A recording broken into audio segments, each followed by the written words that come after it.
नमस्कार दोस्तों, स्वागत है आपका हमारे इस चैनल धूप धुनुची आरती में। दोस्तों, जगद्धात्री पूजा के आयोजन के लिए किन बर्तनों की आपको ज़रूरत है उसके ऊपर ही मेरा आज का ये वीडियो है, क्योंकि इस बारे में मुझे कुछ सवाल भी मिले हैं और कुछ कमेंट्स भी मिले हैं, तो मुझे लगा कि वीडियो बना देना ज़रूरी है। कई लोगों का ये सवाल है कि क्या दुर्गा पूजा में जितने बर्तनों के इस्तेमाल आपने दिखाया था उतने ही बर्तन जो है जगद्धात्री पूजा के लिए भी इस्तेमाल करना ज़रूरी है। तो देखिए दोस्तों, जगद्धात्री पूजा वैसे दुर्गा पूजा की तरह ही एक पूजा है। जगद्धात्री पूजा क्योंकि एक दिन की पूजा है, तो उसमें अगर आप चाहे तो उसमें से बर्तनों को कुछ काट छांट कर सकते हैं, मतलब थोड़े आप उसमें से एक कम कर सकते हैं अगर आप चाहे तो। पर अगर आप बहुत बड़े तौर पर जगद्धात्री पूजा का आयोजन करना चाहते हैं तो आप उतने ही सारे बर्तनों का इस्तेमाल कर सकते हैं, कोई समस्या उसमें नहीं है। मैं यहाँ पर बस आपको संक्षिप्त में किन चीज़ों की आवश्यकता है ही इस बारे में ही जो है मैं आपको ये वीडियो बनाकर दिखा रहा हूँ।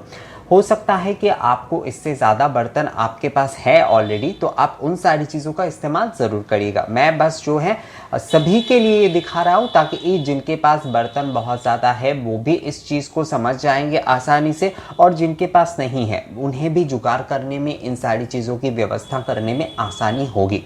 तो दुर्गा पूजा में आप जानते ही है कि धूप की एक बहुत विशेषता होती है। जगद्धात्री पूजा में भी उसकी कोई विकल्प नहीं है। जगद्धात्री पूजा में भी आपको जो है माँ को धूप निवेदन करना है, आरती करना है, धूनों पुराणों का अनुष्ठान करना है। अगर आप हवन करना चाहे तो हवन भी कर सकते हैं, या फिर धूप हवन के माध्यम से भी आप माँ की पूजा कर सकते हैं। तो उसके लिए आपको जो है 2 धुनुची आपको चाहिए ही। अगर आपके पास पीतल के 2 धुनुची हैं तो बहुत अच्छा है, अगर नहीं है तो आप मिट्टी के धुनुची का इस्तेमाल कर सकते हैं। अर्थात अगर एक धुनुची पीतल का है तो दूसरा धुनुची आप मिट्टी का ले सकते हैं, या फिर आपके पास अगर अभी जो है पीतल का कोई धुनुची नहीं है तो आप जो है उसके जगह पर 2 मिट्टी के धुनुची ही इस्तेमाल कर सकते हैं। पर याद रखिएगा कि मिट्टी के धुनुची का इस्तेमाल जो है अगर आप कर रहे हैं तो उसे एक बार ही करिएगा। माँ की पूजा में दोबारा उसके इस्तेमाल मत करिएगा, क्योंकि वो जो है वो झूठा हो जाता है। वैसे कई लोग कहते हैं कि एक पक्ष काल तक उसके इस्तेमाल किए जा सकते हैं धोकर,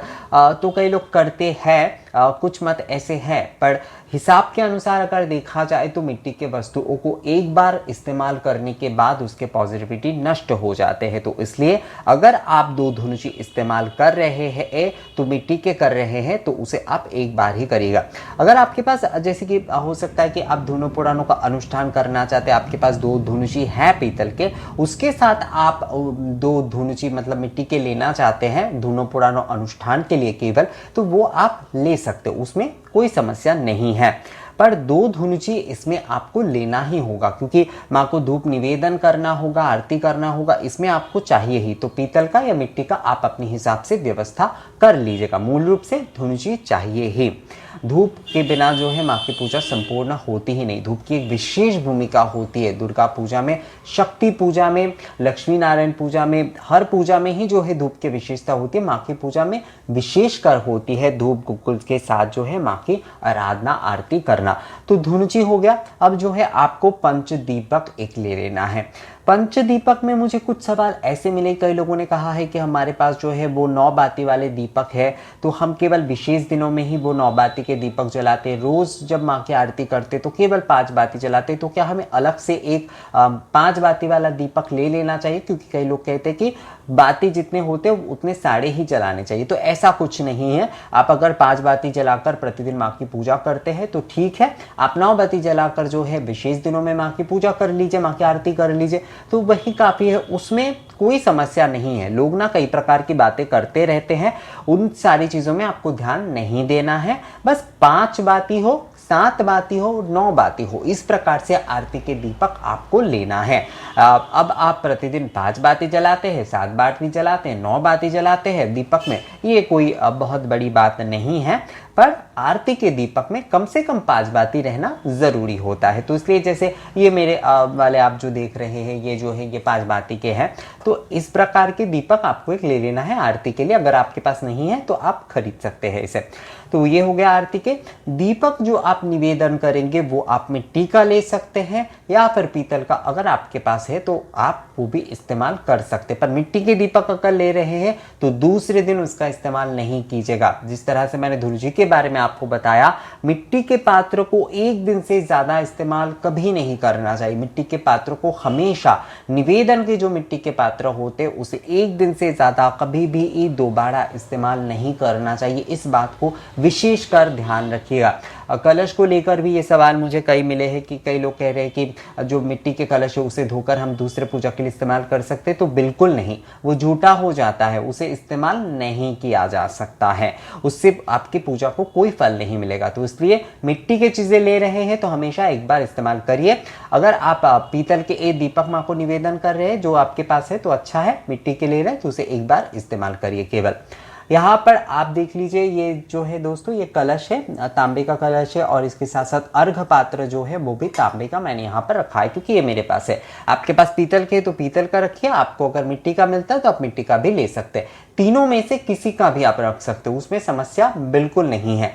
पर कोई भी चीज, अर्घ पात्र कई लोग क्या करते हैं कि मिट्टी का कलश उन्होंने ले लिया तो अर्घ पात्र जो है वो प्लास्टिक का या स्टील का उनके पास कुछ होता है, ऐसे छोटे कटोरी वगैरह वो रख लेते। ऐसा बिल्कुल नहीं चलेगा, आपको जो है मिट्टी का ही अर्घ पात्र लेना है। अगर आपके पास, आपने कलश मिट्टी का लिया है पर अगर आपके पास अर्घ पात्र तांबे का है, पीतल का है तो वो आप रख सकते हो, उसमें कोई समस्या नहीं है। पर जो है आपने एक पीतल का या तांबे का या मिट्टी का कलश रखा पर अर्घ पात्र जो है आपने स्टील या दूसरे चीज का रख दिया तो उससे जो है आपकी कलश असंपूर्ण हो जाएगी। इस विषय, इन छोटी छोटी विषयों को ना ध्यान में रखना बहुत जरूरी होता है दोस्तों। कई चीजों में हम क्योंकि मैं कहता हूं कि स्टील का आप इस्तेमाल कर लीजिए दूसरी चीजों में, क्योंकि हर समय मांजने की सुविधा नहीं रहती और बहुत सारे बर्तन लोग आजकल मांज नहीं पाते, तो कलश को लेकर आचमन पात्र और धूप दीप को छोड़कर बाकी चीजें जो है आप अगर चाहे तो स्टील का इस्तेमाल कर सकते हैं।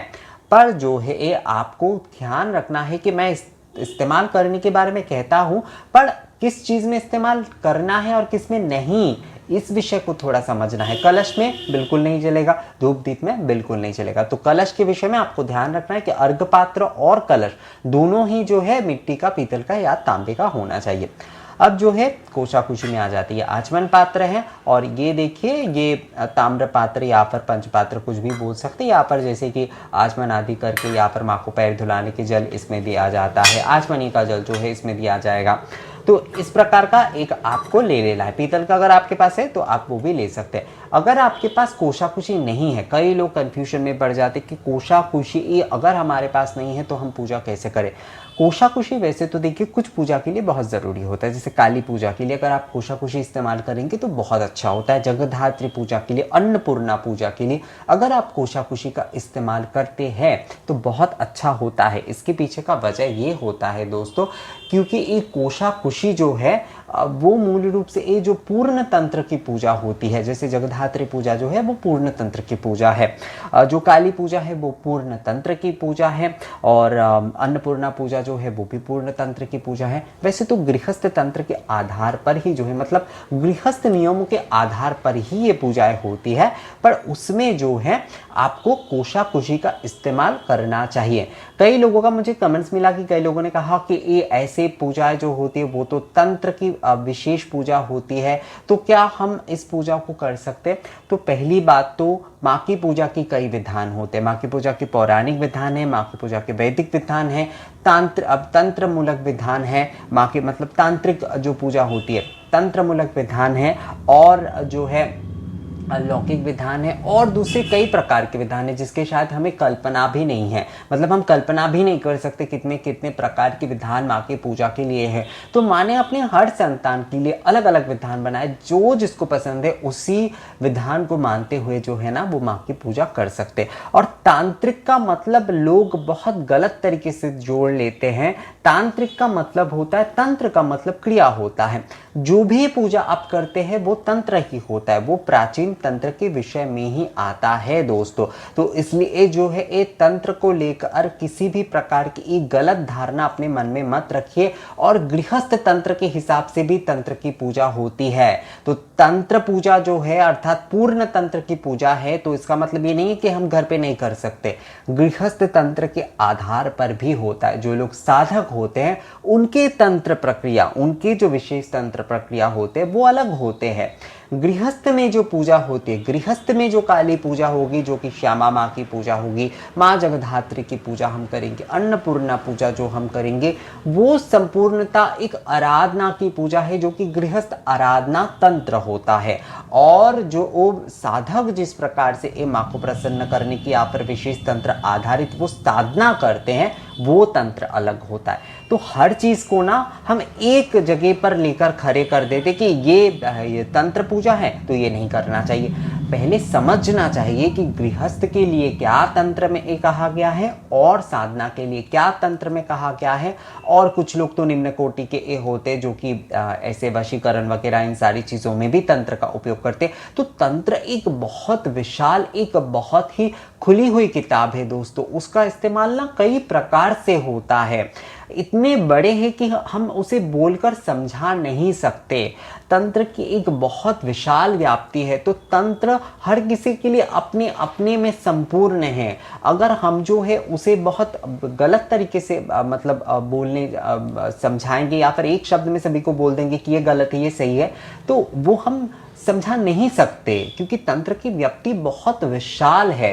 तो माँ की ये जो पूजा है ये गृहस्थ तंत्र के आधार पर, गृहस्थ आराधना के आधार पर ही हो रही है। तो इसलिए इसे आप बिल्कुल कर सकते, इसमें किसी भी प्रकार की कोई निषेध, कोई बाधा नहीं है दोस्तों। इस विषय को जो है बताना थोड़ा जरूरी था, क्योंकि इस बारे में कई कमेंट्स आ रहे थे।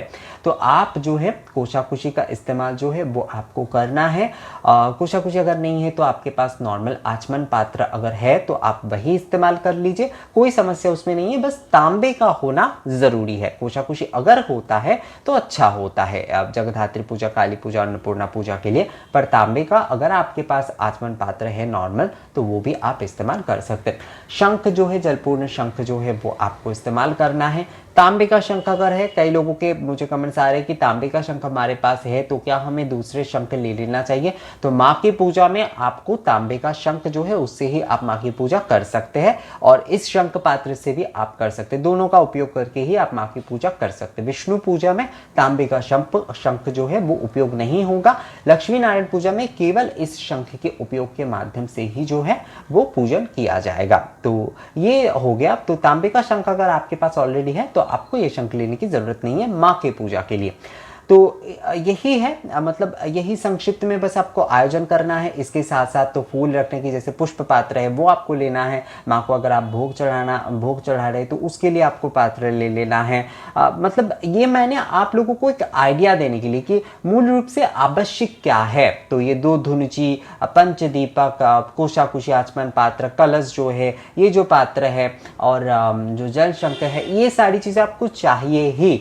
इसके साथ साथ जो है आप अगर दूसरे बर्तनों का उपयोग करना चाहते हैं तो आप कर ही सकते, जैसे घंटी, शंख, ये तो आरती के लिए उपयोग होगा ही, तो इसे मैं अलग से यहाँ पर दिखा ही नहीं रहा हूँ। उसे जो है आप माँ की पूजा में जरूर इस्तेमाल करिएगा।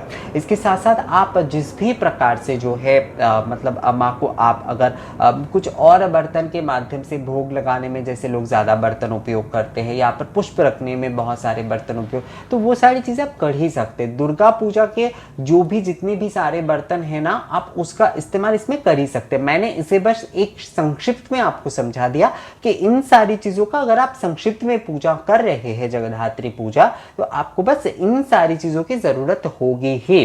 इसके साथ साथ आप चाहे तो आपके पसंद के हिसाब से बर्तनों का माँ के पूजा के जो मतलब सजावट के लिए और दूसरे चीज़ों के लिए आप इस्तेमाल कर ही सकते हैं। तो यही था दोस्तों जगधात्री पूजा के विषय में। और मैं फिर से आपको एक बार कहूँगा कि ये तांत्रिक पूजा, ये सारी चीज़ों को लेकर जो लोग कमेंट्स कर रहे हैं उनके लिए विशेषकर कहना चाहूँगा कि इन सारी चीज़ों को अपने मन में बिल्कुल स्थान मत दीजिए। माँ की पूजा करिए गृहस्थ तंत्र के हिसाब से। तंत्र की व्याप्ति इतनी है तंत्र को एक शब्द में ये गलत ये सही नहीं बोला जा सकता, किसके लिए कौन सही है क्या गलत है ये हम एक शब्द में नहीं बोल सकते।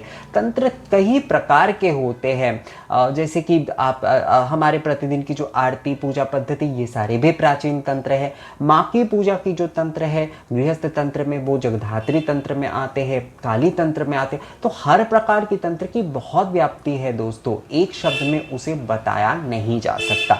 तो इसलिए जो है दोस्तों आप माँ की पूजा करिए, बहुत ही भक्ति पूर्णता से आप माँ की पूजा करिए। माँ की कृपा से सब कुछ सही होगा, आपके मन के जो भी सारे अंधकार है वो दूर हो जाएगा। ये बर्तन वाली ये जो वीडियो था थोड़ा बताना, एक्चुअली बात करते करते थोड़ा कई समय ज़्यादा हो जाता है, तो मुझे लगा कि जब बात कर ही रहे उस विषय में तो थोड़ा बता ही देते। तो बर्तन की आप लोगों को जानकारी शायद मिल गया होगा, आप लोगों को समझ में भी आ गया है कि किन बर्तनों का उपयोग करना है। तो दोस्तों यही सारे जो है आप व्यवस्था कर लीजिए और माँ की पूजा बहुत अच्छे तरीके से कीजिए। अगर आप लोगों को इस बारे में और कोई जानकारी चाहिए तो मुझे कमेंट्स करके ज़रूर बताइएगा। मिलेंगे आपसे अगले वीडियो में नई जानकारी के साथ, तब तक के लिए नमस्कार।